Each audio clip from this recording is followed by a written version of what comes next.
আল্লাহ বলেছেন, হে ঈমানদাররা, তোমরা তোমাদের রবকে ভয় করো, তোমাদের প্রতিপালককে ভয় করো, তাকওয়া অর্জন করো।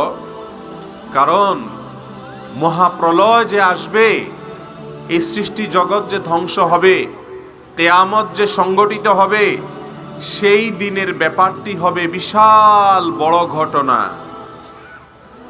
সৃষ্টি জগতের শুরু থেকে নিয়ে সৃষ্টি জগতের শেষ হওয়া পর্যন্ত সবচাইতে বড় ঘটনা হবে মহাপ্রলয়, কিয়ামত। ইয়াউমা তারাউনাহা তাযহালু কুল্লু মুরদিআতিন আম্মা আরদাআত ওয়া তাদাউ কুল্লু যাতি হামলিন হামলাহা। সেদিন দেখবে কিয়ামতের ভয়াবহতার কারণে যে মা নিজের দুগ্ধ দান করা সন্তানকে দুধ দিচ্ছিলেন, সেই দুধ পান করা সন্তানের কথা, দুগ্ধপোষ্য শিশুর দুধ দেওয়ার কথা পর্যন্ত মা ভুলে যাবেন কিয়ামতের ভয়াবহতার কারণে। ওয়াতাদাউ কুল্লু যাতি হামলিন হামলাহা। গর্ভধারণকারিণী মা তার গর্ভের যে সন্তান, সেই সন্তানকে ভূমিষ্ঠ করে দিবেন, গর্ভপাত হয়ে যাবে কিয়ামতের সেই ভয়াবহতার কারণে। ওয়াতারান নাসা সুকারা। আর সেদিন দেখবেন মানুষরা মাতালের মতো, মাদক সেবন করা মানুষের মতো, উম্মাদের মতো এলোমেলো হয়ে দিক বিদিক ছুটোছুটি করতে থাকবে। ওমা হুম বিসাকারা। অথচ তারা মাদকে আসক্ত নয়, মাতাল নয়, কিন্তু ওয়ালাকিন্না আযাবাল্লাহি শাদীদ। তবে কিয়ামতের দিন আল্লাহর পাকড়াও হবে অনেক কঠিন এবং ভয়াবহতম। সম্মানিত উপস্থিতি, কিয়ামতের ভয়াবহতাকে কোরআনে কারিমে যত বেশি আল্লাহ রাব্বুল আলামিন আলোকপাত করেছেন, বিশেষ করে 30 নম্বর পারার বিভিন্ন সূরাতে দেখবেন, ওয়াল আদিয়াতি দাবহা ফাল মুরিয়াতি কদহা আল কারিআ মাল কারিআ আম্মা ইয়াতাসাআলুন। এভাবে যত সূরা দেখবেন শেষের দিকে বিশেষ করে এবং গোটা কোরআন জুড়ে আল্লাহ রাব্বুল আলামিন যেই কিয়ামতের ভয়াবহতার বিষয়ে আমাদেরকে জানিয়েছেন, সতর্ক করেছেন, সাবধান করেছেন। হাকিকত এবং বাস্তবতা হলো, আমরা দুনিয়ার জীবনে এমন ভাবে মত্ত হয়ে আছি, এমন ভাবে লিপ্ত হয়ে আছি, টুকটাক আখিরাতের জন্য, আল্লাহকে সন্তুষ্ট করার জন্য, জান্নাত পাওয়ার আশায় কাজ করলেও কিয়ামতের সেই ভয়াবহতম পরিস্থিতির কথা আমাদের মাথায় আছে বলে আমাদের কাজকর্ম দ্বারা বোঝা যায় না। আল্লাহ রাব্বুল আলামিন কোরআনে হাকিমের সূরা মুজাম্মিলের মধ্যে ইরশাদ করেছেন, ফাকাইফা তাত্তাকুনা ইন কাফারতুম ইয়াওমান ইয়াজআলুল বিলদানা শিবা। যদি তোমরা আল্লাহকে অস্বীকার করো, কার্যত অস্বীকার হোক, আল্লাহর প্রতি কুফরি করে হোক, যে কোনো ভাবে তোমরা যদি আল্লাহকে অস্বীকার করো, কোরআন এবং হাদিসের বিবরণগুলোকে না মানো, কুফরি করো, তাহলে সেদিন কি হবে তোমাদের? যেদিন এর ভয়াবহতা ছোট ছোট বাচ্চাদেরকে বৃদ্ধ মানুষে পরিণত করে দিবে, টেনশনে, পেরেশানিতে, ভয়াবহতময় বিপদে। একজন যুবক, একজন বালক পর্যন্ত বৃদ্ধ মানুষের মতো হয়ে যাবে, সব পেকে যাবে, দুর্বল হয়ে পড়বে শুধুমাত্র কিয়ামতের ভয়াবহতায়। প্রিয় নবী সাল্লাল্লাহু আলাইহি ওয়াসাল্লাম বলতেন, শাইয়াবাতনিল হুদ, সূরা হুদ আমাকে বৃদ্ধ করে দিয়েছে। আমার চুল পাকা ছিল না, যে কয়েকটি চুল পেকে গেছে, সেই পাকাটা পেকেছে সূরা হুদের নির্দেশের কারণে, ভারতের কারণে, ভয়াবহতার কারণে।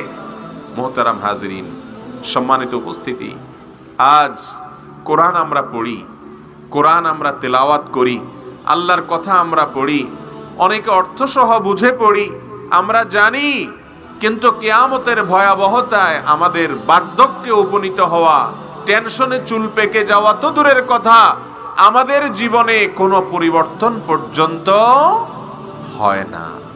কারণ আপনাকে আমাকে শয়তান ভুলিয়ে রেখেছে। দুনিয়ার চাকচিক্য, দুনিয়ার জাকজমকতা, দুনিয়ার লাল নীল, দুনিয়ার আকর্ষণ, এটা আমাদেরকে সম্পূর্ণরূপে অন্ধ করে দিয়েছে। আমরা আখিরাতের ভয়াবহতা, কিয়ামতের ভয়াবহতার কথা জেনেও না জানার ভান করে আছি। আল্লাহ রাব্বুল আলামিন আপনাকে, আমাকে, আমাদের সবাইকে কিয়ামতের ভয়াবহতম দিনের জন্য প্রস্তুতি গ্রহণ করার তৌফিক দান করুন। মোহতারাম হাজরিন, সম্মানিত উপস্থিতি, কিয়ামতের ভয়াবহতা নিয়ে আলোচনা করলে ঘন্টাকে ঘন্টা আলোচনা করা যাবে। আপনারা জানেন গোটা কোরআন জুড়ে আল্লাহ রাব্বুল আলামিন কিয়ামতের ভয়াবহতার বিবরণ দিয়েছেন। কত বেশি ভয়াবহ হলে মা দুধের সন্তানকে দুধ দিচ্ছেন ভুলে যাবেন। এটা মায়েদের জন্য স্বাভাবিক বিষয় না, এটা অস্বাভাবিক বিষয়। মা সাধারণত দুধের সন্তানকে ভুলতে পারে না। জীবনে শুনেছেন কখনো যে কোনো মা দুধের সন্তানকে ভুলে গেছে, ওকে দুধ দিতে হবে মনে নাই, দিনকে দিন পার হয়ে গেছে? এটা কোনোদিন হয় না। কিয়ামতের বিপদ এত বড় বিপদ হবে যে দুনিয়ার কোনো বিপদে মা সব ভুলতে পারে, দুধের সন্তানকে মা কখনো ভুলতে পারে না। কিন্তু সেদিন সে অবস্থা হয়ে যাবে। ছোট ছোট বালকেরা ওই বিপদের প্রেসারে, ওই কঠিন পরিস্থিতির প্রভাবে তারা বৃদ্ধ মানুষে পরিণত হয়ে যাবে। ভাইরা আমার, আমরা যারা নিজেদেরকে কোরআন এবং হাদিসের অনুসারী মনে করি, একটু মানার চেষ্টা করি কোরআন এবং হাদিস, আমরাই বা আখিরাতের সেই ভয়াবহতা কতখানি আঁচ করতে পেরেছি, কতটা আমাদের মধ্যে তার প্রভাব পড়েছে, কতটা আমাদের মধ্যে তার আসর পড়েছে, আমাদের চালচলনে, আমাদের উঠা বসায়, আমাদের চিন্তাধারায় কতটা প্রভাব পড়েছে।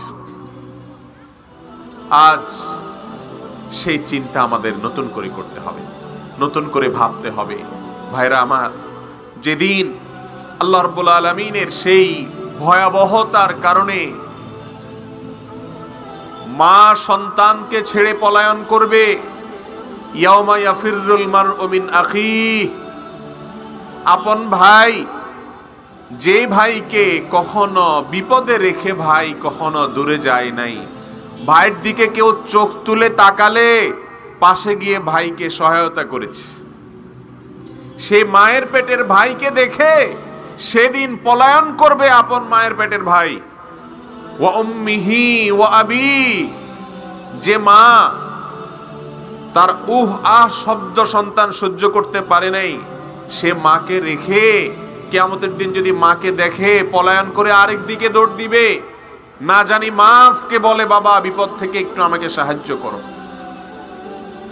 ওয়া সাহিবাতিহি ওয়া বানি, নিজের জীবন সঙ্গিনী স্ত্রী, যাকে জীবনের চেয়ে বেশি ভালোবাসা দিয়েছে, সেই জীবন সঙ্গিনীকে দেখে পলায়ন করবে। সন্তান, কলিজার টুকরা সন্তান, আগলে রেখেছে সারা জীবন, নিজের জীবন বাজি রেখেছে, হালাল হারাম বাজ বিচার করে নাই, জাহান্নামের ভয় করে নাই, দুর্নীতি করেছে, অন্যায় করেছে, সমাজে অপমানের ভয় করে নাই, সব গ্লানি পোহাইছেন যেই সন্তানের জন্য, সেই সন্তানকে দেখে বাপ পলায়ন করবে কিয়ামতের দিনে। ভাইরা আমার, আম্বিয়া আলাইহিমুস সালাতু ওয়াস সালাম, বিভিন্ন নবী রাসূলগণ পর্যন্ত এত বেশি তটস্থ থাকবেন, এত বেশি সন্ত্রস্ত থাকবেন, এত বেশি প্রকম্পিত থাকবেন, এত বেশি ভীত আতঙ্কিত থাকবেন যে তারা পর্যন্ত সেই দিন আল্লাহ রাব্বুল আলামিনের কাছে তারা পর্যন্ত থরথর করে কাঁপতে থাকবেন। নিজের হিসেব দেওয়ার জন্য মানুষ যাবে বিভিন্ন নবীদের কাছে যে, হে আল্লাহর অমুক নবী, আপনি আল্লাহর অমুক প্রিয় মানুষ, আপনার সাথে আল্লাহর এত সম্পর্ক, আল্লাহ আপনাকে এত ভালোবাসেন, আপনি উলুল আজমি মিনার রুসুল, দৃঢ় প্রত্যয় এবং সংকল্প করা নবী রাসূলদের মধ্য থেকে আপনি একজন, আল্লাহর কাছে একটু সুপারিশ করেন। কিয়ামতের এই ভয়াবহতম দুর্বিষহ অবস্থা থেকে আমরা মুক্তি চাই, জাহান্নামীদেরকে আল্লাহ জাহান্নামে দেখ, তাও ভালো। কিন্তু কিয়ামতের এই দুঃসহ অবস্থা, সিদ্ধান্তহীনতা, ঝুলন্ত অবস্থা, রাসূল আকরাম সাল্লাল্লাহু আলাইহি সাল্লামের হাদিস মিকদাদ ইবনে আসওয়াদ রাদিয়াল্লাহু আনহু বর্ণনা করেছেন, মশহুর হাদিস, আর বহু হাদিস রয়েছে এই প্রসঙ্গে, যে পেরেশানিতে, বিপদে মাথার একেবারে কাছাকাছি সূর্যের অবস্থান থাকবে। এই সূর্য এত কাছাকাছি আসলে সব জ্বলে পুড়ে শেষ হয়ে যাওয়ার কথা, কিন্তু শেষ হবে না সেদিন। রব্বুল আলামিন সেটাকে টিকিয়ে রাখবেন শুধু শাস্তি দেওয়ার জন্য। মাথার কাছাকাছি সূর্য অবস্থান করবে এবং ঘামে মানুষ হাবুডুবু খেতে থাকবে নিজের ঘামে। কারোর কারোর ঘাম কান পর্যন্ত হবে, কারোর হাঁটু পর্যন্ত হবে, কারোর কোমর পর্যন্ত হবে। আমল অনুপাতে যে যত বেশি অপরাধ করেছে, যে যত বেশি আল্লাহ থেকে দূরে সরেছে, যে যত বেশি কিয়ামতকে ভুলে থেকেছিল, কিয়ামতের ভয় যাকে যত কম স্পর্শ করেছে, তার বিপদ সেদিন তত বেশি হবে। এই ভয়াবহতম দিনে নবী রাসূলদের কাছে মানুষ গিয়ে বলবে, আল্লাহর কাছে একটু বলেন, একটু সুপারিশ করেন, আমাদের যেন বিচার শুরু হয়। বিচার শুরু হওয়ার জন্য সুপারিশ, জান্নাতের জন্য সুপারিশ না, কিয়ামতের এই ভয়াবহ, এই দুঃসহ, এই অকল্পনীয়, অসহনীয় পরিস্থিতি থেকে মুক্তির জন্য সুপারিশ করেন। ভাইরা আমার, নবীরা পর্যন্ত এত ভয়াবহ পরিস্থিতি হবে যে আল্লাহ রাব্বুল আলামিনের কাছে সুপারিশ করার সাহস করবেন না। তারা পর্যন্ত বলবেন যে আসলে আমাদের প্রত্যেকেরই কোনো না কোনো বিষয় নিয়ে আমরা টেনশনে আছি, আমার নিজের কি হবে সেটা নিয়ে আমি পেরেশানিতে আছি। তোমরা অমুকের কাছে যাও, অমুকের কাছে যাও, অমুকের কাছে যাও। ভাইরা আমার, এই যখন অবস্থা, সেই কিয়ামত আজ আমাদের মধ্যে, সেই কিয়ামতের ভয়াবহতা আমার মধ্যে, আপনার মধ্যে কতটা প্রভাব ফেলেছে। কয়দিন চোখের পানি ফেলে কোরআন খুলে পড়ে কিয়ামতের ভয়াবহতার কারণে আপনার আমার অন্তর প্রকম্পিত হয়েছে। যদি না হয় তাহলে এখনো সময় আছে। আসুন কিয়ামতের সেই ভয়াবহতম দিনে আল্লাহর আযাব থেকে, আল্লাহর পাকড়াও থেকে, ভয়াবহ পরিস্থিতি থেকে বাঁচার জন্য এখন থেকে চেষ্টা চালাই। আল্লাহ আমাদের সবাইকে তৌফিক দান করুন। মোহতারাম হাজরিন, আমরা যারা নিজেদেরকে একটু দিনদার মনে করি, কোরআন এবং হাদিসের অনুসারী মনে করি, প্র্যাকটিসিং মুসলিম হিসেবে মনে করি যে আলহামদুলিল্লাহ আমি 5 ওয়াক্ত সালাতটা তো আদায় করি, আকীদা বিশ্বাসটাকে সহিহ রাখার চেষ্টা করি, আলহামদুলিল্লাহ কোরআন এবং সুন্নাহর অনুসরণ করার চেষ্টা করি, আমরাও বেশিরভাগ মানুষ কিয়ামতের ভয়াবহতার দ্বারায় প্রভাবিত ততটা নই। কারণ হলো বেশিরভাগ মানুষকে এখন দেখা যায় অন্যকে নিয়ে ভাবেন, নিজেকে নিয়ে কম ভাবেন। ঠিক না ঠিক? এই যে আমি আপনাদেরকে নসিহত করছি, আমি নিজেকে কতটা করছি? এই যে আমাদের ক্যামেরাম্যান ভাইয়েরা নসিহত ধারণ করে অনলাইনে ছড়াবেন, উনি নিজেকে কতটা নসিহত করছেন, গ্রহণ করছেন? আপনি আমি অন্যের ভুল, অন্যের সংশোধনের জন্য অস্থির, সেটাও ভালো কাজ, কিন্তু কিয়ামতের প্রকৃত ভয়াবহতার চিত্র যদি আপনার আমার সামনে থাকতো, তাহলে অন্যের চিন্তাটা বহু পরে আসতো, সবার আগে আমার নিজের নফসের চিন্তা আসতো। ঠিক কিনা বলেন? কিন্তু ভাইরা আমার, যত প্রশ্ন দেখবেন, যত প্রশ্নোত্তরের পাহাড় দেখবেন, এর বেশিরভাগ হলো অন্যকে নিয়ে। ঠিক না ঠিক?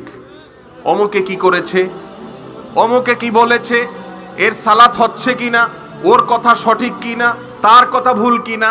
ভাইরা আমার, এটা দোষের না। সমাজে ভুল ত্রুটি থাকলে সেগুলো ধরতে হবে, সংশোধন করতে হবে, এটা ভালো কাজ।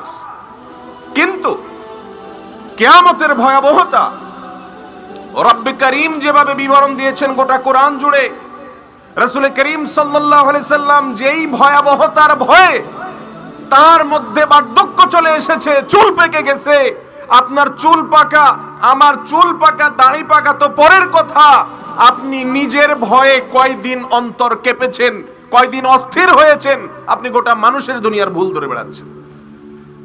ঠিক না বে ঠিক? ভাইরা আমার, আবারও বলছি, মানুষের ভুল ধরা এটাও ভালো কাজ, মানুষের সংশোধন করা এটাও ভালো কাজ। কিন্তু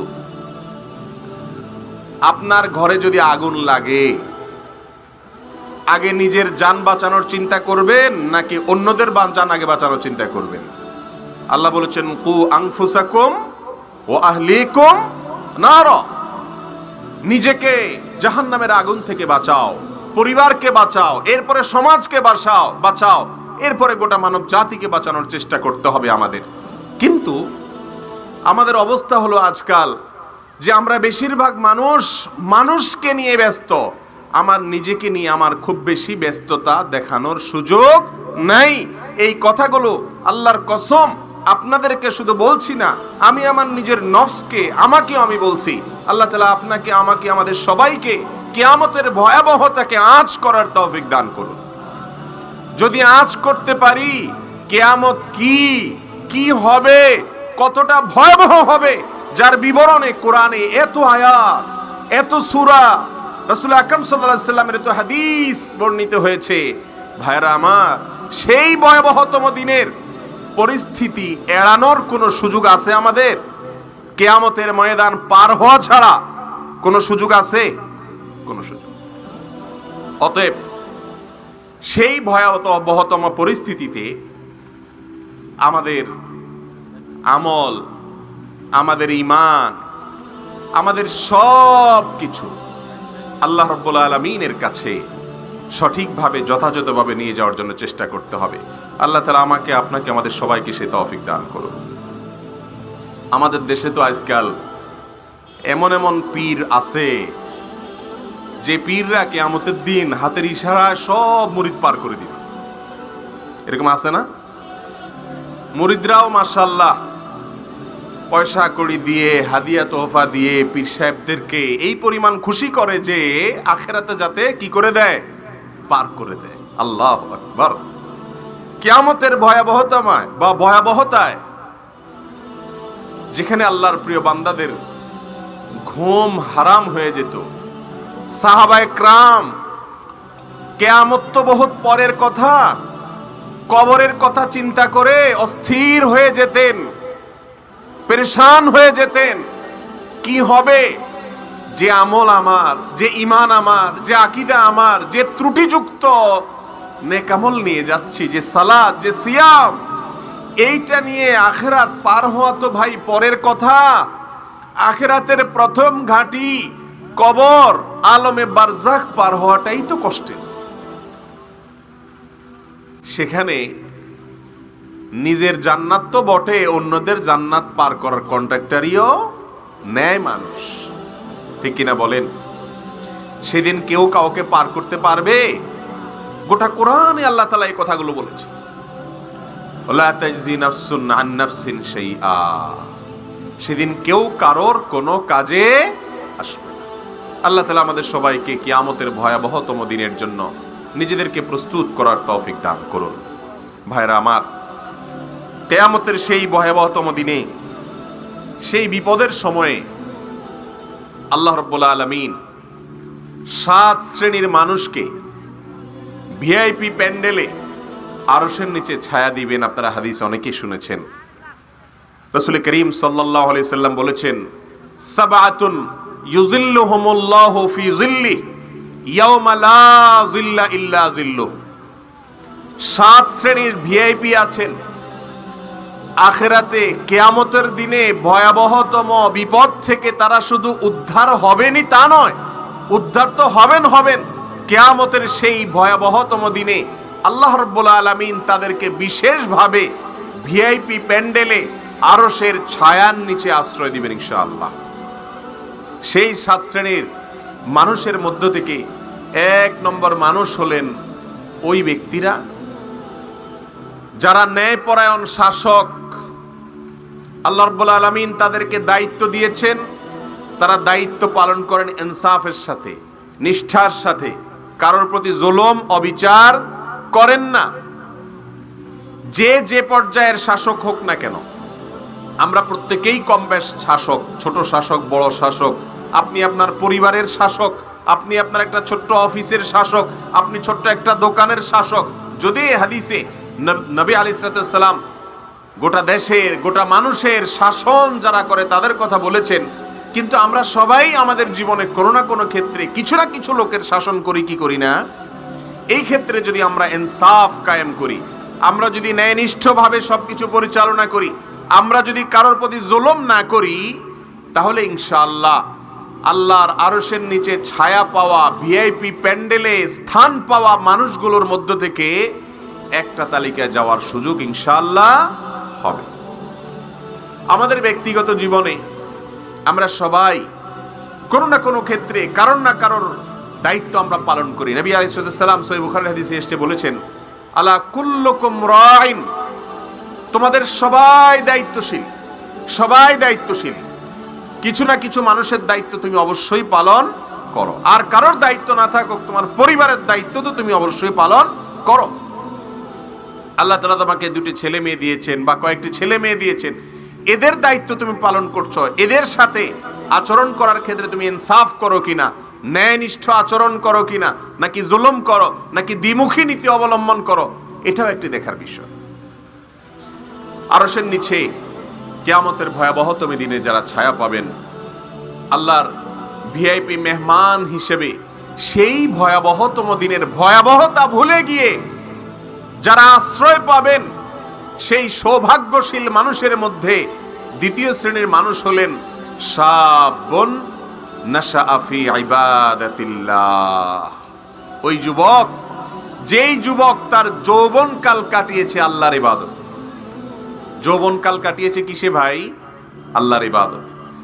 যৌবনকালের ইবাদত, এটা আল্লাহ রাব্বুল আলামিনের কাছে এত বেশি প্রিয়, এত বেশি প্রিয়, এত বেশি প্রিয় যে আল্লাহ রাব্বুল আলামিন বার্ধক্যে এসে, বুড়ো বয়সে ইবাদত করলে এত খুশি হন না যত ইবাদত করলে খুশি হন যৌবনকালে, যুবক বয়সে যুবকরা ইবাদত করলে।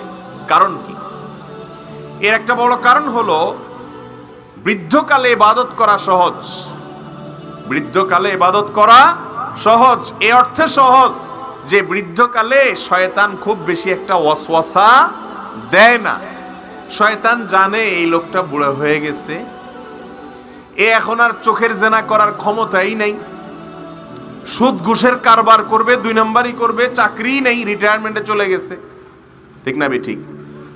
খারাপ কাজ করার যোগ্যতাই অনেকখানি তার নাই। এর এই বয়সটা আল্লাহর কাছে তেমন কোনো গুরুত্বপূর্ণ বয়স না। আর একজন যুবককে বিপদগামী করার জন্য, তাকে পথভ্রষ্ট করার জন্য, তাকে ধ্বংস করার জন্য শয়তানের সমস্ত জাল বিছানো থাকে, ঠিক না ঠিক? ভাইরা আমার, সব যুগে দেখবেন, আমাদের এই যুগে আরো বেশি, যুবকদেরকে বিপদগামী করবার জন্য যত আয়োজন আছে, মানব জাতির অন্য সমস্ত শ্রেণীর মানুষকে ধ্বংস করার জন্য যত হাতিয়ার ব্যবহার করে ইবলিস এবং তার দোসরেরা, ইহুদিরা, খ্রিস্টানেরা, নাস্তিকেরা, ইসলাম বিদ্বেষীরা এবং শয়তানের দোসরেরা, তার সবগুলোকে যদি আপনি এক পাশে রাখেন, শুধু আমাদের যুবকদেরকে ধ্বংস করার জন্য যত আয়োজন করে তার পরিমাণ সবচাইতে বেশি। আল্লাহ রাব্বুল আলামিনের কাছে যৌবনকালের ইবাদতের গুরুত্ব অনেক বেশি। ও ভাইরা আমার, নবী আলাইহিস সালাম বলেছেন, ইগতানিম খামসান ক্বাবলা খামস, 5টা জিনিস হারানোর আগে কদর করো। তার ভিতরে একটা হলো শাবাবাকা ক্বাবলা হারামিক। ও যুবক ভাইয়েরা, যৌবন কালটাকে কদর করো, এটি হারানোর আগে, বৃদ্ধ হওয়ার আগে। একটা সময় আসবে তখন তুমি চাইবে আল্লাহকে ইবাদত করতে, কিন্তু ইবাদত করার হয়তো শক্তি থাকবে না, সামর্থ্য থাকবে না। তুমি চাইবে আল্লাহর নাফরমানি করার সুযোগ আছে, মালিকের ভয়ে আমি করলাম না, তাকওয়া অবলম্বন করলাম, কিন্তু সেই সুযোগ তোমার আর থাকবে না, কারণ অপরাধ করার স্কোপই তোমার কমে যাবে। তুমি তাকওয়া চর্চা করে মালিকের সন্তুষ্টি অর্জন করবে, মালিকের কাছাকাছি যাবে, আরশের নিচে ছায়া পাওয়ার উপযুক্ততা অর্জন করবে, সেই সুযোগই তোমার আর থাকবে না। যৌবনকাল one time doctor Khondokar Abdullah Jahangir রাহিমাহুল্লাহ বলতেন, ও যুবক, তোমার বাপ মাও তোমার ক্যারিয়ারের উন্নতি চায়, তুমি একটু পড়ালেখা করো, বড় অফিসার হও, বড় চাকর হও, বড় ব্যবসায়ী হও, পয়সা কড়ি কামাও, এগুলো চায়। তোমার সমাজ সেটা চায়, তোমার বন্ধু বান্ধব সেটা চায়। কেউ তোমার আসল ভালো চায় না। আল্লাহর কসম যুবক ভাইয়েরা, তোমার আসল ভালো চায় তোমার মালিক আহকামুল হাকিমিন রব্বুল আলামিন, আর তোমার আসল হিতাকাঙ্ক্ষী রাহমাতুল লিল আলামিন রাসূল করিম সাল্লাল্লাহু আলাইহি ওয়াসাল্লাম। তুমি যাতে আখিরাতে বাদশাহী অর্জন করতে পারো, আরশের নিচে ছায়া পাও, তুমি যেন বার্ধক্যে এসে ইবাদত না করেও পেনশন পাও। কোন যুবক যদি যৌবনকালে ইবাদত বন্দেগী করে, বৃদ্ধ বয়সে এসে ইবাদত করার সুযোগ যদি হারিয়ে ফেলে, আল্লাহ রাব্বুল আলামিন ওই যুবককে পেনশন হিসাবে বসায়া তারা আমলনামায় সওয়াব দিতে থাকবেন। রাসূল করিম সাল্লাল্লাহু আলাইহি সাল্লামের কথা তিনি বলেছেন, কোন মানুষ যদি সুস্থ অবস্থায় কোনো ইবাদত বন্দেগী করে আর অসুস্থ হয়ে যাওয়ার পরে সেটা সে করতে না পারে, যেহেতু সে সুস্থ অবস্থায় করেছিল, এই জন্য আল্লাহ রাব্বুল আলামিন অসুস্থ অবস্থায়, বার্ধক্য অবস্থায় করতে না পারার কারণে তার যতই কষ্ট হোক না কেন, আল্লাহ তাআলা অটোমেটিক তার আমলনামায় সওয়াব যোগ করতে থাকবেন। ও যুবক ভাইয়েরা, এই সুযোগ মুরব্বীরা পাবেন না। মুরব্বীরা, সিনিয়ররা বুড়ো বয়সে এসে যদি তওবা করে জীবনকে পরিবর্তন করেন, আল্লাহ তাআলা অবশ্যই তওবা কবুল করবেন, আল্লাহ তাওয়াব। কিন্তু পেনশন পাওয়ার স্কোপ পেতে হলে, সুযোগ পেতে হলে একমাত্র করণীয় হলো গোটা যৌবনকালকে মালিকের জন্য নিবেদন করা। ও যুবক, তোমার যৌবনকাল নেয়ার জন্য কত ফাঁদ পেতে আছে, কত ফাঁদ শয়তান পেতে আছে। প্রেমের ফাঁদ আছে না নাই? যুবকদেরকে ধ্বংস করবার জন্য, তাদের ঈমানি ধারকে ধোঁতা করে দেওয়ার জন্য, ভোতা করে দেওয়ার জন্য, ঈমানি ধারটাকে নষ্ট করে দেওয়ার জন্য, তাকওয়ার চেতনাকে শেষ করে দেওয়ার জন্য গান, বাজনা, বাদ্যযন্ত্র, বিবাহ বহির্ভূত সম্পর্ক, অসৎ সঙ্গ, মাদক, নারী, হেন কোনো আয়োজন নেই যে গোটা বিশ্বব্যাপী যুবকদের ধ্বংস করার জন্য করা হয় না। ও মুসলিম যুবক, গোটা যুব সমাজ যদি ধ্বংসের জোয়ারে ভাসতে থাকে, আল্লাহর ওয়াস্তে জোয়ারের বিপরীতে চলা শিখো। মনে রাখবে, সবাই তোমার সাময়িক এবং কিঞ্চিত বা ক্ষুদ্র কল্যাণ চায়। এমনকি আবারও বলছি, নিজের মা বাপ পর্যন্ত তোমার থেকে পয়সা করি, তোমার কেরিয়ার, এই ক্ষুদ্র স্বার্থের কথা তারা চিন্তা করেন। তারা বুঝে উঠতে পারেন না যে তোমার জীবনের আসল সার্থকতা হলো তোমার যৌবনকালকে চরিত্র, এগুলোকে হেফাজত করে আল্লাহর উদ্দেশ্যে নিবেদন করা, যৌবনকালে ইবাদত করতে পারা। ভাইরা আমার, এই জন্য আরশের নিচে আল্লাহ তাআলার ভিআইপি মেহমান হওয়ার সুযোগ আছে যুব সমাজের, যদি আমরা আমাদের যৌবনকালকে হেফাজত করতে পারি। রাসূল করিম সাল্লাল্লাহু আলাইহি সাল্লাম বলেছেন, মাইয়াদমান লি মা বাইনা লিহিয়াইহি ওয়া মা বাইনা রিজলাইহি আযমান লাহুল জান্নাহ। যেই ব্যক্তি তার দুই চোয়ালের মধ্যবর্তী অঙ্গ অর্থাৎ মুখ আর দুই রানের মধ্যবর্তী অঙ্গ অর্থাৎ যৌনতা, এই দুটি বিষয়কে যে কন্ট্রোল করবে, আল্লাহ এবং তার রাসূলের বাতানো পথের বাইরে ব্যবহার করবে না, এই সংগ্রামে যে যুবক, যে মানুষ জয়ী হতে পারবে, নবী আলাইহিস সালাম বলেছেন, তার জান্নাতের দায়িত্ব আমি নিয়ে নিলাম। ও ভাইরা, এই হাদিস বলা যত সহজ, আমিও সহজে বলে দিলাম, আপনিও সহজে শুনলেন, এটার উপরে আমল করা আসলে এত সহজ। এই যে ফেব্রুয়ারি মাস আসছে, ভ্যালেন্টাইন্স ডে আছে কয়দিন পরে, আছে না নাই? লক্ষ লক্ষ যুবককে ধ্বংস করবে এদেশের এক শ্রেণীর মিডিয়া।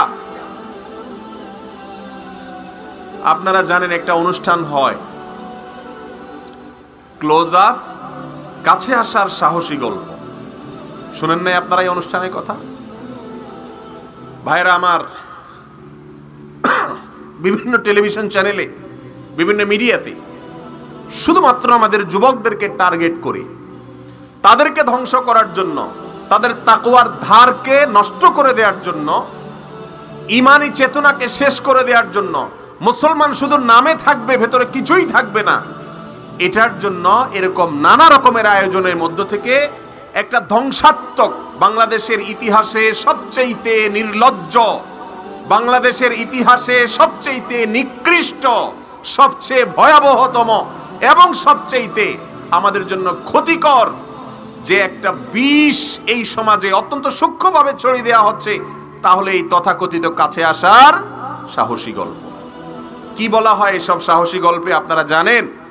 কোন যুবক কোন মেয়ের সাথে কিভাবে অপকর্মে লিপ্ত হয়েছে, কোন যুবতী কোন যুবকের সাথে কিভাবে হারাম সম্পর্কে লিপ্ত হয়েছে, কিভাবে জিনা করেছে, এই নির্লজ্জ কাজকে আবার বিস্তারিত ব্যাখ্যা দিয়ে, বিবরণ দিয়ে, ঘটনা আকারে ওইটাকে জাতির সামনে তুলে ধরা, ওইটাকে আবার নাটকের মাধ্যমে উপস্থাপন করা, যুবকদের লজ্জা, শরম, হায়া এই সব কিছুকে শেষ করে দিয়ে মা বাবার অবাধ্যতার পথে নিয়ে যাওয়া, আত্মহত্যার পথে নিয়ে যাওয়া, তাদের জীবনকে শেষ করে ফেলানো, ক্যারিয়ারকে শেষ করে ফেলানো, শিক্ষা জীবনকে শেষ করে ফেলানো, ঈমান আমলকে শেষ করে ফেলানো, এরকম একটা চক্রান্ত নিয়ে এই আয়োজন গত কয়েক বছর ধরে আমাদের দেশে চলে আসছে। ভাইরা আমার, এই চক্রান্তের বিরুদ্ধে কথা বলা আমাদের সবার জন্য ঈমানি দায়িত্ব, আমাদের উপরে ফরজ। আমাদের কথা বলতে হবে। আমি যদি না বলি আজ আমার ছেলে নষ্ট হবে, মেয়ে নষ্ট হবে, আনুষ্কা দিহান নষ্ট হয়েছে, কত আনুষ্কা দিহান নষ্ট হবে, ঘরে ঘরে যুব সমাজ শেষ হয়ে যাবে। এই দেশে অসামাজিক কার্যকলাপ করতে মানুষের ভয় হয়, লজ্জা হয়, অন্তত কমপক্ষে অপরাধ বোধটা জাগে যে আমি একটা খারাপ কাজ করছি, বিবাহ বহির্ভূত সম্পর্ক করছি, লুকিয়ে ছাপিয়ে করে। আর এই তথাকথিত কাছে আসার সাহসী গল্পের মতো অনুষ্ঠানের মাধ্যমে সেগুলাকে বুক ফুলিয়ে টেলিভিশনের সেটের সামনে এসে, ক্যামেরার সামনে এসে, ফেসবুকে এসে, রেডিও বিভিন্ন প্রোগ্রামের মাধ্যমে বুক ফুলিয়ে বলা শিখায় যুবকদেরকে যে কিভাবে তুমি প্রথম কাছে গিয়েছ, জিনা করেছ, কিভাবে তোমার ভয় কাটিয়েছ, কিভাবে তথাকথিত সাহস দেখিয়েছ। এটা বলে সাহস। ভাইরা আমার, এটা বলে সাহস। হারাম কাজ করতে পারা এটা কি সাহস না দুঃসাহস? হারাম কাজের দিকে অগ্রসর হওয়া এটা সাহসিকতা না নির্লজ্জতা? নির্লজ্জতার প্রতিযোগিতা হচ্ছে, অশ্লীলতার প্রতিযোগিতা হচ্ছে, শুধুমাত্র আমাদের যুব সমাজকে ধ্বংস করার জন্য। এই সমস্ত মাল্টিন্যাশনাল কোম্পানিগুলো, ইউনিলিভার, যারা ব্যবসা করছে এই দেশে এসে, ইহুদি খ্রিস্টানরা, সেই ইহুদিবাদীরা এদেশ থেকে ব্যবসা করে পয়সা করে নিয়ে যাচ্ছে, পাশাপাশি আমাদের ঈমানও নিয়ে যাচ্ছে। আপনি চিন্তা করুন, আজও পর্যন্ত এই সমস্ত প্রতিষ্ঠানকে আপনারা দেখবেন না কখনো যে একজন ছেলে বাবা মার সাথে রাগারাগি করে বাড়ি থেকে চলে গেছে, আবার সেই ছেলে কিভাবে বাবা মার কাছে আসছে, মাপ চেয়ে, ক্ষমা চেয়ে, তাদের পায়ে পড়ে কিভাবে আবার সংসারে ফিরে এসেছে, সেই কাছে আসার গল্প এই দুষ্টরা কখনো শোনাতে বলে না। কিভাবে একজন বিপথগামী যুবক মাদকের করাল থাবা থেকে দূরে সরে এসে আল্লাহর কাছাকাছি আসতে পেরেছে, সেই গল্প এরা শোনাতে কখনো বলে না। কিভাবে একজন পুরুষ তার স্ত্রীকে রেখে দূরে সরে গেছেন, বৈধ স্ত্রীর সাথে অভিমান করে চলে গেছেন, অথবা কোনো স্ত্রী স্বামীর প্রতি অভিমান করে দূরে চলে গেছেন, তিনি তার ভুল বুঝতে পেরে অথবা নিজের জীবন সঙ্গীকে ক্ষমা করে উদারতা দেখিয়ে কাছে ফিরে এসেছেন, সেই গল্প শোনাতে এই দুষ্ট চক্র কখনো বলে না। কোন ভাই তার বড় ভাইয়ের প্রতি অভিমান করে দূরে সরে গেছে, কথাবার্তা বন্ধ করে দিয়েছে, সম্পর্ক ছিন্ন করে দিয়েছে, অসামাজিক হয়ে গেছে, সে আবার ফিরে এসেছে, সেই ফিরে আসার গল্প শোনাতে এই দুষ্ট চক্র কখনো আমাদের যুবকদেরকে বলে না। এরা কি আমাদের বন্ধু না শত্রু? কথা বলেন, এরা কি আমাদের বন্ধু না শত্রু? এরা এদেশের ভালো চায় না ক্ষতি চায়? এই তথাকথিত কাছে আসার গল্পের মাধ্যমে আবার সাহসী লাগিয়েছে। এমন এক সময় আমরা পার করছি, কিয়ামত অতি নিকটবর্তী হয়ে গেছে। এখন যে যত নির্লজ্জ হতে পারে সে তত সাহসী, যে যত বেহায়া হতে পারে সে নাকি তত সাহসী। ভাইরা আমার, যে যত কাপড় চোপড় কম পড়তে পারে, বেহায়ামি করতে পারে, তাকে তারা তত সাহসী উপাধি দেয়। এদের কাছে সাহসিকতা মানে এই নয় যে অসাধ্যকে সাধন করেছে, কঠিন কোনো কাজ করে ফেলেছে, যুবকরা সমাজের জন্য অনেক কিছু করে ফেলেছে, এগুলা তাদের কাছে অসাধ্য সাধন না, এগুলা সাহসিকতা না। সাহসিকতা হলো বাবা মায়ের চোখের দিকে তাকিয়ে তথাকথিত প্রেমিকার হাত ধরে বাইর হয়ে যাওয়া, এটার নাম বলে সাহসিকতা। এটার নাম সাহসিকতা। ঘরে ঘরে আজ যুবকদেরকে ধ্বংসের আয়োজন চলছে। আমি সেজন্য বলি, ক্লোজ আপ এই ব্র্যান্ড, তারা যদি তাদের এই অপকর্মের ধারা বন্ধ না করে, এদেশের ওলামাদের কাছে আমরা বিনীতভাবে আরজ করব, দিনদারদের কাছে আরজ করব, আসুন আমাদের সাধ্য অনুযায়ী অন্তত এদেরকে বয়কট করা শুরু করি। আল্লাহ তাআলা আমাদেরকে ঈমানি দায়িত্ব পালন করার তৌফিক দান করুন। ভাইরা আমার, যৌবন বয়স, যুবক বয়স, এই সময়টা আল্লাহর কাছে অনেক বেশি প্রিয়। এ সময় যদি কেউ সঠিক পথে থাকতে পারে, তার মাধ্যমে সে আল্লাহর কাছে কিয়ামতের ভয়াবহতম দিনে ভিআইপি প্যান্ডেলে আরশের নিচে ছায়া লাভ করবে ইনশাআল্লাহ। আল্লাহ আমাদের যুবক ভাইদেরকে আরশের নিচে ছায়া পাওয়ার জন্য উপযুক্ত যুবক হিসাবে নিজেদেরকে গড়ে তোলার তৌফিক দান করুন। হারাম সম্পর্ককে না বলবেন, অপবিত্রতাকে না বলবেন, এই দুষ্ট চক্রের কাছে আসার সাহসী গল্পের নামে নিজেকে জাহান্নামের কাছাকাছি নিবেন না। আল্লাহ তাআলার কাছে সাহায্য চাইবেন। আল্লাহ আমাদের সবাইকে হেফাজতে রাখুন।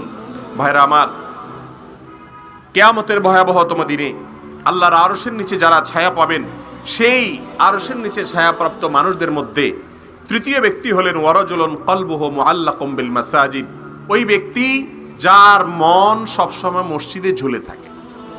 কোথায় ঝুলে থাকে? মসজিদে ঝুলে থাকে।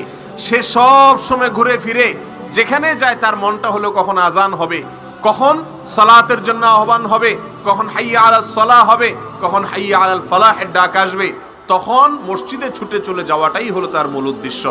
এই রকম ব্যক্তি আল্লাহ রাব্বুল আলামিন তাদেরকে আরশের নিচে কিয়ামতের দিন কি দিবেন? ছায়া দিবেন। আমাদের অবস্থা তো এখন উল্টা। মসজিদে আমরা আসলে আমাদের মনটা ঝুলে থাকে কোথায়? দোকানে, বাজারে, ক্রিকেট খেলায়, মোবাইলে, ফেসবুকে, ইউটিউবে, ক্ষেত খামারে, কাজে কারবারে। মসজিদ থেকে বের হওয়ার জন্য আমরা পাগলের মতো ছটফট করতে থাকি, ঠিক না বেঠিক? মসজিদে আসার পরে কিভাবে যাব, হুমড়ি খেয়ে পারলে দরজায় গন্ডগোল ফাসাদ করি, মনে হয় যে জেলখানাতেই বের হইতে পারি।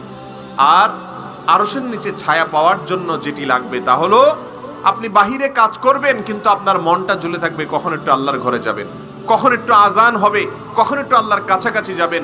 আল্লাহ তাআলা আমাদেরকে কিয়ামতের আগে সেরকম ঈমানি চেতনা ধারণ করা অনেক কঠিন বিষয়, আল্লাহর কাছে তৌফিক চাইতে হবে। আল্লাহ তাআলা আমাকে আপনাকে সেই রকম ঈমানদার হওয়ার তৌফিক দান করুন যেন আমাদের মনটা থাকে মসজিদের দিকে ঝুলন্ত। নাম্বার 4, ওই ব্যক্তি যাকে আল্লাহ তাআলা আরশের নিচে ছায়া দিবেন তিনি হলেন ওয়ারাজুলান তাহাব্বা ফিল্লাহ ইজতামা আলাইহি ওয়া তাফাররাকা আলাইহি। কিছু মানুষ বা দুইজন মানুষ যদি কোথাও একত্র হয়, দুনিয়ার কোনো ধান্দায় না, কোনো উদ্দেশ্যে না, কোনো বিশেষ লক্ষ্য, পার্থিব কোনো লক্ষ্যে না, কোথাও একত্রিত হয়েছে আল্লাহকে খুশি করার জন্য, আবার সেখান থেকে পৃথক হয়েছে সেটাও কাকে খুশি করার জন্য? আল্লাহকে খুশি করার জন্য।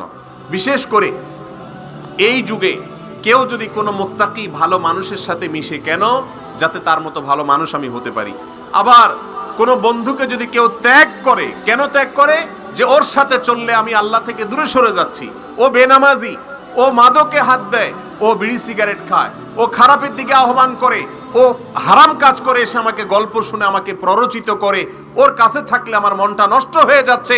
আমি আল্লাহর জন্য ওই বন্ধুকে বর্জন করলাম, বয়কট করলাম, ওর থেকে দূরে থাকলাম। ফেসবুকে এমন মেয়ের বা ছেলের আইডিকে আমি আনফ্রেন্ড করে দিলাম যার আইডি আমার সাথে যুক্ত থাকার কারণে আমার তাকওয়ার ক্ষতি হয়, আমার আমলের ক্ষতি হয়, আমার মনের ভিতরে ওয়াসওয়াসা হয়, বাজে চিন্তা হয়, আমার চিন্তার শুদ্ধতার খাতিরে আমি তাকে বয়কট করলাম, বর্জন করলাম। এই আল্লাহর জন্য যারা ছাড় দেওয়া শিখবে আর আল্লাহর জন্য যারা মোহাব্বত করা শিখবে, আল্লাহ রাব্বুল আলামিন আরশের নিচে ভিআইপি প্যান্ডেলে সেই কিয়ামতের ভয়াবহতম দিনে আল্লাহ তাআলা তাদেরকে স্থান দিবেন। আল্লাহ তাআলা আমাদেরকেও সেই মানুষদের কাতারে শামিল হওয়ার তৌফিক দান করেন। নাম্বার 5, ওয়ারাজুলুন দাআতু ইমরাআতুন যাতা মানসাবিন ওয়া জামাল ফাকাল ইন্নী আখাফুল্লাহ। এই অপশনটাও যুবকদের জন্য বেশিরভাগ ক্ষেত্রে প্রযোজ্য।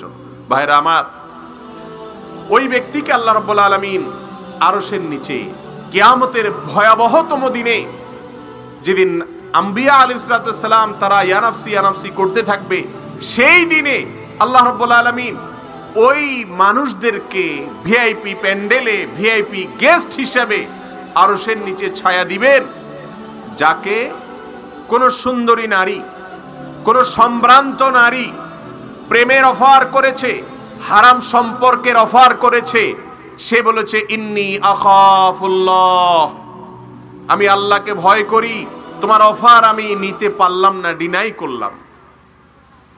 এই কাজটা এই যুগে সহজ না কঠিন ভাই? বলেন, সহজ না কঠিন? আহা, আজ এগুলো রূপকথার গল্পের মতো হয়ে গেছে।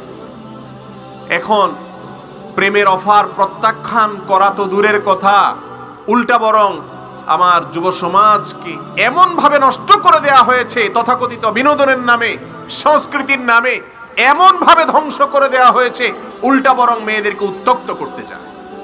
ঠিক না বেঠিক? যে যুবক অন্যায়কে না বলার মতো ঈমানী শক্তি থাকার কথা ছিল, যে যুবকের গল্প মহাগ্রন্থ আল কোরআনে আল্লাহ রাব্বুল আলামিন আমাদেরকে শুনিয়েছেন যে ইন্নাহুম ফিতিয়াতুন আমানু বিরাব্বিহিম ওয়াজিদনাহুম হুদা, আসহাবে কাফের যুবকেরা, গর্তে আশ্রয় নেওয়া যুবকেরা, যারা ঈমান রক্ষার জন্য গোটা এলাকা ত্যাগ করে দিয়েছেন, গর্তে গিয়ে আশ্রয় নিয়েছেন, যেই ঈমানকে রক্ষা করার জন্য, যে আমলকে রক্ষা করার জন্য, সেই যুবক এখন সোনার হরিণ হয়ে গেছে। আমার যুব সমাজকে আল্লাহ রাব্বুল আলামিন শয়তানের এই চক্রান্ত থেকে, ষড়যন্ত্র থেকে, এই আক্রমণ থেকে নিজের ঈমান আমলকে হেফাজত করার তৌফিক দান করুন। ভাইরা আমার, ইউসুফ আলাইহিস সালামের ঘটনা বেশি বেশি করে পড়বেন। বিশেষ করে যুবক ভাইদেরকে বলবো, সূরা ইউসুফটা ভালো করে পড়বেন। ইউসুফ আলাইহিস সালাম কিভাবে নিজের চরিত্রকে হেফাজত করেছেন। আজ চতুর্দিকে জেনার হাতছানি দিয়ে ডাকছে যুবকদেরকে, যুবতীদেরকে, মেয়েদেরকে, ছেলেদেরকে ধ্বংস করে দেওয়ার জন্য সমস্ত আয়োজন করা হচ্ছে। গানের নামে, নাচের নামে, বিনোদনের নামে, সংস্কৃতির নামে এবং বিভিন্ন নামে বেনামে আমাদেরকে শেষ করে দেওয়ার জন্য আয়োজন নেওয়া হচ্ছে। একটু লক্ষ্য করুন, আরশের নিচে আল্লাহ রাব্বুল আলামিনের সেই ভিআইপি প্যান্ডেলে আশ্রয় পাওয়া মানুষদের মধ্য থেকে দুইটা প্রকার আমরা পেলাম। এক তো যুবক, যে যৌবনকাল আল্লাহর ইবাদতে কাটায়। দ্বিতীয়ত হলো যে অন্যায়, অপকর্ম এবং হারাম প্রেমের অফারকে প্রত্যাখ্যান করার মতো ঈমানী শক্তি রাখে। রূপকথার গল্পের মতো হয়ে গেছে সেই যুবক, সেই চরিত্র আজ মুসলমান সমাজে। ভাইরা আমার, বুঝা গেল যে আল্লাহর কাছে চরিত্রকে কলুষ করা, নারী গঠিত অপরাধ, সেক্সুয়াল অপরাধ, জেনা, ব্যভিচার, অবৈধ সম্পর্ক, হারাম সম্পর্ক, প্রেম, তথাকথিত প্রেম ভালোবাসা, এগুলো একজন মানুষকে ধ্বংসের শেষ প্রান্তে নিয়ে যায়। এগুলো থেকে যদি বেঁচে থাকতে পারে, তাহলে আল্লাহর আরশের নিচে তারা কি পাবে? ইনশাআল্লাহ ছায়া পাবে। আল্লাহ তাআলা আমাদের সবাইকে সেরকম ঈমানী শক্তি অর্জন করার মতো তৌফিক নসিব করুন। এগুলোর জন্য হারাম দেখা থেকে দূরে থাকতে হয়, হারাম শোনা থেকে দূরে থাকতে হয়, হারাম সঙ্গ থেকে দূরে থাকতে হয়, হারাম পরিবেশ থেকে দূরে থাকতে হয়, যে পরিবেশ গেলে আমাদের চেতনাকে শেষ করে দেয়, ধ্বংস করে দেয়। তাহলে ভাইরা আমার, আরশের নিচে যে 7 ব্যক্তি ছায়া পাবে কিয়ামতের দিনে, তাদের মধ্য থেকে এই 5 নম্বর ব্যক্তি হলেন ওই ব্যক্তি যে ব্যক্তি প্রেমের অফারকে প্রত্যাখ্যান করতে পারে। মেয়েদের বেলায়ও প্রযোজ্য, ছেলেদের বেলাও একই কথা প্রযোজ্য। যত সুন্দরী মেয়ে, যত সম্ভ্রান্ত মেয়ে আসুক, বা যত সুন্দর ছেলে, সম্ভ্রান্ত ছেলে আসুক না কেন, আল্লাহর ভয়ে হারাম সম্পর্ককে না করতে হবে। আল্লাহ তাআলা আমাদের তৌফিক দান করুন। নাম্বার 6, ওয়ারাজুলুন তাসাদ্দাকা, আর ওই ব্যক্তি, যে ব্যক্তি সাদকা করলো, তাসাদ্দাকা বিসাদাকাতিন ফাআখফাহা, এমন গোপনে দান করলো যে তার ডান হাতে কি দান করলো, বাম হাতে টের পাইল না। অন্য মানুষ তো পরের কথা, এত গোপনে দান করলো। এখন আছে এগুলা? 10 টাকা দান করলে ঢোল পিটাইতে পিটাইতে অবস্থা কাহিল, ঠিক না ঠিক? গল্প দিতে দিতে দিতে দিতে এত গল্প। আল্লাহ মাফ করুক, ইখলাসের সাথে শুধু আল্লাহকে দেখাবার জন্য দান করার মানসিকতা এখন আর খুব একটা নাই। এই লোক যে গোপনে দান করে, প্রকাশ্যে দান করাও সওয়াবের কাজ, কিন্তু বেশি বেশি গোপনে দান করা দরকার। গোপনে দানকারীদেরকে আল্লাহ তাআলা আরশের নিচে ছায়া দিবেন। আর সর্বশেষ ওই ব্যক্তি, যে ব্যক্তি একাকী নির্জনে কখনো আল্লাহর কথা স্মরণ করেছে, আল্লাহর জিকির করেছে, আল্লাহর কথা মনে করেছে, এরপরে তার চোখ দিয়ে পানি ঝরঝর করে পড়েছে আল্লাহর মহব্বত, সেই ব্যক্তিকে আল্লাহ তাআলা আরশের নিচে ছায়া দিবেন। ভাইরা আমার, জীবনে কখনো এমন হয়েছে কিনা একটু চিন্তা করি, একটু ভাবি এবং চেষ্টা করি। নির্জনতা তো এখন নাই। এই যে মোবাইল ফোন, এটা আমাদেরকে এমন ব্যস্ত করে দিছে, নির্জন বলতে কোনো সময় এখন আর, আগে টয়লেটে গেলে মানুষ একটু নির্জনে থাকতো, অবসর থাকতো, এখন টয়লেটেও মোবাইল বাজে, ঠিক না ঠিক? কোনো অবসর সময় নেই। ভোর রাত্রে ঘুম ভাঙার পরে একটু আল্লাহর নাম নিতেও, একটু স্মরণ হতো, এখন মোবাইল কাঁধের কাছে থাকে, নোটিফিকেশন আসে ফেসবুকে, ইউটিউবে, উঠেই আন্ধাধুন্ধার মতো 2 হাতে মোবাইল হাতড়ায়, ঠিক না ঠিক? কি পুরুষ, কি নারী, কি বাচ্চা, এমনকি মুরব্বীরাও। শয়তান এমন এক ডিভাইস ধরাই দিছে আমাদেরকে, এখন আর আল্লাহর ভয়ে, আল্লাহর কথা স্মরণ হয়ে, কিয়ামতের কথা স্মরণ হয়ে একটু চোখের পানি পড়বে, সেই সুযোগ খুব কম। ভাইরা আমার, কিয়ামত নিকটবর্তী হয়ে গেছে। ঈমান আমল নিয়ে দুনিয়া থেকে যাওয়া অনেক কঠিন হয়ে গেছে, অনেক কঠিন হয়ে গেছে। চতুর্দিক থেকে শুধু বাধা আর বাধা, শয়তান হাজারো বাধার প্রাচীর তৈরি করেছে শুধু আপনার আমাকে জাহান্নামে নেয়ার জন্য। আসুন আল্লাহর কাছে আশ্রয় চাই।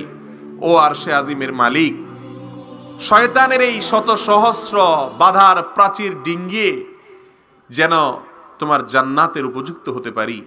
গোটা সমাজের স্রোত যেদিকে চলছে তার বিপরীত দিকে যেন চলতে পারি। আল্লাহ, সবাই দুনিয়ার চিন্তা করে, আমরা যেন কিয়ামতের ভয়ে অন্তরটাকে গলাতে পারি, মালিকের ভয়ে চোখের পানি ফেলতে পারি, আরশের নিচে ছায়া পাওয়া সেই 7 শ্রেণীর মানুষের কাতারে যেন শামিল হতে পারি। আরশে আজিমের রবের কাছে দোয়া করি, আল্লাহ রাব্বুল আলামিন আমাকে, আপনাদেরকে, আয়োজকদেরকে, যারা শুনছি বসছি, আল্লাহ তাআলা সবাইকে সেই তৌফিক দান করুন। জাযাকুমুল্লাহু খায়রা ওয়া আখিরু দাওয়ানা আলহামদুলিল্লাহ।